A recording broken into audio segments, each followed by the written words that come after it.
What's up, everyone? Welcome to this day in Philly sports history for December 19th, 2024.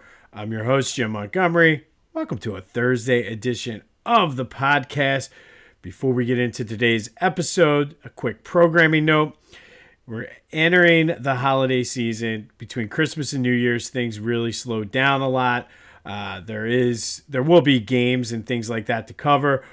We will have episodes every day, including Christmas, New Year's Eve, and New Year's, and Christmas Eve for that matter. However, the length of the shows may be slightly shorter once we finish up here with the Forgotten Teams that goes through Christmas. I don't really have anything special planned for that week. Kind of using it as a time to just kind of recharge, hang out with the kids, kind of just relax, refresh, and get ready for the new year. There will be episodes. They just may not quite be the normal 20 minutes. They might be more in maybe a 12 to 15 minute range. But there still will be, because the sports world does not stop on the holidays. We were featured in On Pattison again yesterday. So go give them check them out. It's an online newsletter sent right to your email inbox from the guys that brought you Crossing Broad. So go check them out on Pattison. Good guys over there. Enjoy working with them. So go give them a check out. All right, some quick housekeeping notes. Be sure to follow me on social media, Jimbo_Mont on Twitter and TikTok. On Instagram, @PhillyJimbo. Subscribe to the YouTube channel, Jimbo_Mont, and continue to spread the word. Got a lot of things sort of in the works on the back burner. It's another thing. I'm going to use some of that extra time during the Christmas and New Year's holiday to try to hammer and get some things done. I've been telling you about trying to work on some things presentation-wise, everything like that. Like I said, we're in on Pattison. I'm also working with the Philadelphia Sports Hall of Fame, as you guys know, but trying to figure out a way to incorporate the podcast with them as well. So stay tuned for that. Lots of good things on the horizon, and just spread the word. Continue to grow this thing. All right, 25 Days of Kindness. This one, every year, all the time, I will support my brethren. Thank a teacher, whether it's one of your teachers that you've had, a professor, a high school teacher, middle school teacher, your kid's teacher, or even someone you know who's a teacher. Thank them, especially on the week before winter break. Things are crazy. So thank your teacher, thank your kid's teacher or a teacher or anything, because this is a week for them heading into the holiday. So be sure to thank them for all of their hard work and all they do for our kids. All right, Flyers lost to the Red Wings 6-4 yesterday.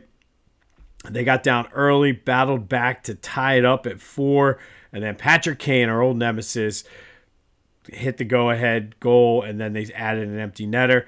No time to really wallow in their sorrow, though, as they get back at it tonight at the Wells Fargo Center for the Kings. All right, shout out and congratulations to my Temple Owls. Temple beat Davidson yesterday to win the 2,000th game in school history. They've become just the 6th school ever to win 2,000 games in NCAA Division I, behind Kentucky, Kansas, North Carolina, Duke, and UCLA. They currently are 6th in the all-time wins in NCAA Division I. Behind those 5 teams, they're 12, I believe. I did some quick math this morning. I believe they're 12 games behind UCLA, and I believe 2 games up on Syracuse right now. The issue is Temple, Syracuse, and UCLA have been, for the past maybe 20 years, battling back and forth for that 5th spot. Syracuse was up over 2,000 wins, but due to some scandals, they had some wins taken away. So it's a very complicated, convoluted list. But Temple, officially the 6th program in Division I NCAA basketball history to win 2,000 games. I know a lot of people out there might not believe that or know that, but Temple is one of the more historic programs in the country, which is why it pains me that they cannot get it together. I still go back to the whole, they put all their eggs in football and drop the basket. But who knows, with a lot of the shifting landscape, they have a solid team this year, so maybe they can climb up and get closer. UCLA is good this year, though. But maybe they can get closer and close that gap. But congratulations to my Temple Owls, only the sixth program in NCAA history to win 2,000 games at the Division I level. Quite an accomplishment, and I know for some of the younger fans out there, might be hard to believe, but at one point, Temple was one of the top teams in the nation. So shout out to my Owls. Let's hope that they can kind of translate that celebration into a nice little run into February and March here as we get closer to the meat, I guess you could say. It's conference play starts for NCAA basketball. All right. Not a lot going on other than the Sixers and Temple in Philly sports. Like I said, it's the time of the year where things kind of slow down a little bit, which is good. It gives us time to enjoy things and whatnot. But let's start with a recap of yesterday's question of the day. And this was an interesting one. Lots of good feedback and comments on this. I asked you, which era of Eagles football was better, the 2000 through 2008 team with Andy Reid, or the 2016 through the present day with Doug Peterson and Nick Sirianni? I kind of matched up and told you the numbers. Fairly even from a winning percentage standpoint. The only big glaring difference is that Super Bowl in 2017. 67% of you said that it was the 2016 through now team that is the golden era. Hard to argue that. As somebody who had season tickets throughout the bulk of minus 1 year, the bulk of the Andy Reid era, it was a fun time to be an Eagles fan, though, too. But I think, to me, the deciding factor is that Super Bowl, because if you are my age and you go back to the disappointment of the Buddy Ryan era, being a second-tier team during Ray Rhodes, I'm purposely skipping over Rich Kotite, but that's another story for another day. It's one of those things that Super Bowl means a lot. So I would definitely agree. And I think shout out to Only Unleaded Ill on Instagram, who summed it up perfectly. He was like, look, we've set all these records. Andy Reid was great. That was a fun time too. But it's all about championships. And this era has won a championship. And it will really, a lot of folks said, if they can win a Super Bowl this year, solidifies that this is hands down the golden era of Eagles football. So shout out, thank you to everyone who participated in the question of the day. There'll be another one here in a minute. All right, so before we get into the current Eagles news, I heard a lot, and I guess because it's been a slow news week, lots of talk on the radio and on Twitter about this Eagles defense and where they rank of the Eagles defenses all time. And I got to set the record straight. I feel as though I talk about it all the time. I tend to be an advocate for Philly fans, and they're very knowledgeable. But I got to set the record straight here because there's a lot of folks out there that don't know their history as well as they should. So that's why you should listen to this podcast every day for your daily Philly sports history lesson. But in all seriousness, when comparing the defenses, I think you certainly can put the 2022 team up there just because of what they did from a turnover standpoint as well as sacks. However, they didn't really play anyone. They did not play anyone. So, I think you kind of can get rid of that team as where does this team compare to. Then you go back to 2017, and I don't think that defense was that good. I think they benefited a lot from that offense being so explosive and having big leads. And we saw what happened in the Super Bowl with Tom Brady picking that defense apart. I don't think that 2017 defense was that good at all, to be completely honest with you. I think, like I said, when your offense is scoring almost 40 points a game, it tends to turn teams one-dimensional, and I don't think that secondary was good at all. Ronald Darby and who else? Well, I can't even think off the top of my head. But I don't. Jalen. Why can't I think of his name? The Green Goblin. Jalen Mills. I don't know if that defense was even in the same stratosphere as this defense. So let's throw them out of there. Then it goes back to the Jim Johnson, kind of like what we just talked about, that 2000, really like 2002 to 2004 defense. I need to see it more consistent from this team. I certainly, you could make the comparison to those Jim Johnson defenses. I think that's a more similar and appropriate comparison.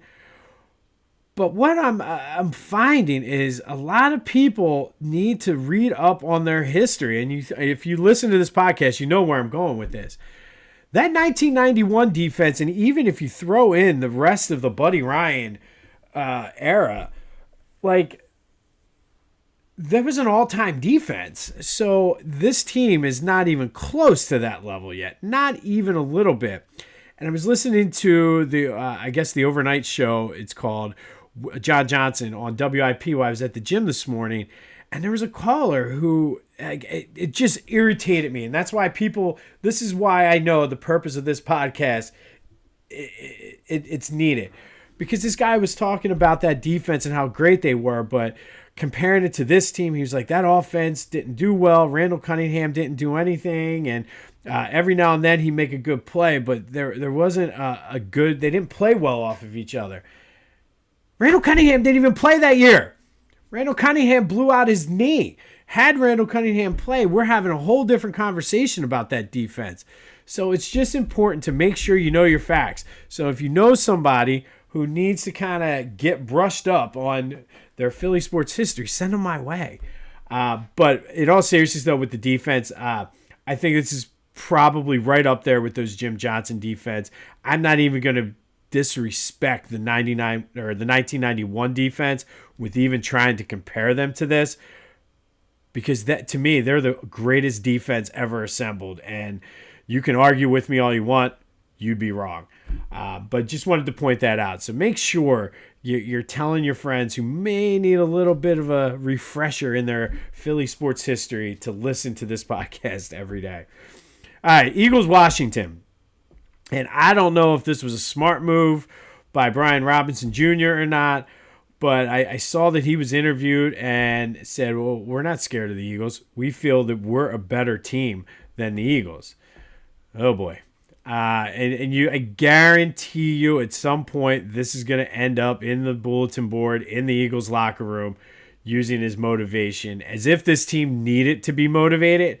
Brian Robinson, I don't know if that's a smart comment to make. I do feel that it's an up-and-coming team. I do feel that they're going to be trouble for years to come. But are you better than the Eagles right now, Brian? No. So just thought I'd point that out. So we'll see what that makes of it. And the Eagles should be fairly healthy coming into this game. A lot of guys didn't practice yesterday, but they were quote-unquote rest days. Nobody's really showing up on the injury report, so they should be full go on Sunday down in D.C. Bryce Huff's practice window was open. Nick Sirianni was pretty non-committal on whether he'll play or not. I don't know if they need him, but at this point in the season, with so much on the line, having an extra guy to kind of throw in the rotation, as long as they're not dropping a guy that has been playing while he's been out, I don't think it's going to hurt. I think having an extra body, even if it's at practice, is going to help. So we'll see. But Brian Robinson, come on, dude. Like, I see what you're trying to do, but really, not yet, buddy. Not yet. The other big story was Jalen Hurts denied. I didn't even report this because it seems so ridiculous anyway. But he denied the report that Big Dom and Brandon Graham went to his house on the bye week and told him to talk to the team. Because really, maybe they did, maybe they didn't. But why would that come out now? I guess because of all the A.J. Brown stuff. It was just a weird story, and it's one of those ones. Who cares? Like, let's just move on. But that does lead to today's question of the day. All the talk about the Eagles defense and where they rank and this team. where does this team rank all time on all of the Eagles teams? Like top to bottom, where do they rank? Is this the best Eagles team we've ever seen? I think you can make a very, very compelling argument because I already said the team that won the Super Bowl, that defense was not that good. They were just beneficiaries of the offense just rolling. And it took Nick Foles playing out of his mind to win that Super Bowl. That defense, other than Brandon Graham's one play, that defense didn't do anything to help the offense out in that Super Bowl. So I think that would probably be the biggest comparison. You could possibly compare them to the 0-2 team that lost to Tampa Bay. But I'm curious to know. Let's have some fun again on a Thursday. Is this the best Eagles team ever? 267-495-8531. That'll get you into the Back to the Future voice and text line. Get that, anything else Philly sports related off your chest. But is this the best Eagles team of all time? I mean, obviously the 2017 team will always get credit as the greatest Eagles team of all time. I don't know talent-wise, top to bottom, if they were, though. I mean, maybe I'm wrong. Maybe you can argue with me all you want. Let me know your thoughts on it. But I don't think that defense was good at all. And we saw what happened when the offense struggled the next year. They couldn't stop anybody. You saw what happened the one New Orleans game when the Saints put up like almost 50 points. So I don't think they were that good. But let me know your thoughts on that. 267-495-8531. Is this the best Eagles team ever? Certainly can make the argument. They win a Super Bowl. I will put them above that 2017 team. Now, 2017 team will always have that special spot because they were the first. But this team, if they win a Super Bowl, far and away superior to that team. All right, today, let's go back to 1948. Yesterday, we talked about 1949 and the Eagles winning their second consecutive championship. Well, on this day in 1948, the Eagles beat the Chicago Cardinals 7-0 to win the Eagles' first ever NFL championship. This game was played in blizzard-like conditions at Shibe Park. Players had to help the grounds crew move the tarp off of the field before the game. It got delayed 30 minutes. They called in 3 extra officials to help keep track of the out of bounds and where the ball needed to be spotted. Steve Van Buren scored the only touchdown early in the fourth quarter for the Eagles. He ended up with 96 yards. He almost missed the game. He woke up, looked out his window, saw how bad it was snowing, and was like, there's no way we're playing football on this, and went back to bed. Head coach Greasy Neal called him and said, yo, Steve, where are you? You need to get down here. And as you know, it doesn't matter if it's 1948, 1988, 2028. When it snows in Philly, it is a hot mess trying to get anywhere. And he had to take 3 different trolleys and then walk the final 6 blocks to Shibe Park to get to the stadium. For the game, there were only 5 completions for 42 yards by both teams. It was just a miserable, miserable day to pass the ball. This was the first NFL championship game to ever be broadcast on live TV. I believe it was ABC that it was on. I saw some conflicting reports, but I think it was ABC that this game was on. This also happened to be the last time the Cardinals were ever in an NFL championship game until they were in Super Bowl 43, how many ever years later. That was 2009. So almost 50 years for the Cardinals in between appearances in championship games. Obviously, 7-0 is the lowest scoring NFL championship game or Super Bowl ever. It was the second lowest to date playoff game. In 1970, the Cowboys beat the Lions 5-0. I believe that was a divisional playoff game. This was not the first NFL championship in Philly football history, though. We talked about this the other day. The 1926 Frankfurt Yellow Jackets won the NFL championship for Philly's first football championship. But on this day, the Philadelphia Eagles became the champions of the NFL, beating the Chicago Cardinals 7-0 in a blizzard at Shibe Park.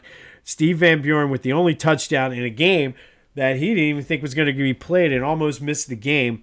Thank goodness that Greasy Neal was able to get him to the stadium in time, and it would be the first of back-to-back championships for the Eagles. Finally today, our forgotten teams in Philadelphia sports history, the Philadelphia Tapers. And they were a pro basketball team in the ABL, the second version of the American Basketball League. They moved from Washington via New York to Philly from the year before. They played their games down at the old Philadelphia Civic Center. Only played in Philly 1 year, 1961 to 1962. And really, it was only a half a game or half a season because the league ended up folding. But they moved to Philly thinking they could take advantage of the fact that the Warriors had moved to San Francisco. There was no pro basketball. The Sixers hadn't moved from Syracuse yet. Harvey Pollack, who was the big statistician for the Warriors and then with the Sixers, did keep the stats for the Philadelphia Tapers that year. But they only played 28 games because the league ended up folding just due to lack of interest. This version of the ABL was interesting because they tried to spread out across the country. There was a team in Hawaii. There were lots of teams where they thought, or cities, I should say, where they thought teams would be able to be successful. But unfortunately, they were not able to do it, and they folded halfway through December 31st of that 61-62 season. So they didn't even make it to 1962. But the Philadelphia Tapers are today's forgotten Philly sports team. On this day in 1948, the Eagles beat the Chicago Cardinals to win their first ever NFL championship in a blizzard down at Shibe Park when Steve Van Buren ran in a touchdown early in the fourth quarter to make the difference for the Eagles. They would go on to win the next year, winning back-to-back championships. And a little quick side note, this game was they avenged the loss from the year before in the 1947 NFL Championship when the Cardinals beat them out in Chicago. Let me know your thoughts on if this is the greatest Eagles team of all time. I think you can make the case. Take playoffs, all of that other stuff out of the equation. Is this the most talented Eagles team of all time? I certainly think you can make a strong argument. Let's have some fun with this on a Thursday. Hit me up on the Back to the Future voice and text line 267-495-8531. That'll get you in. Congrats again to my Temple Owls for winning their 2000th game in school history, becoming only the 6th program to ever do that. Let's hope this is a sign of things to come and somehow we can return to prominence. If I could wish for anything for this Christmas, that's what it would be. Temple basketball to be in the conversation of one of the better teams. Even if it's just in the American right now, I will take that. So if you know anybody out there that can make that happen, please, that's what I want for Christmas. This has been This Day in Philly Sports History for December 19th, 2024. My name is Jim Montgomery. Go have yourselves a Thursday. And until next time, I'll see you when I see you.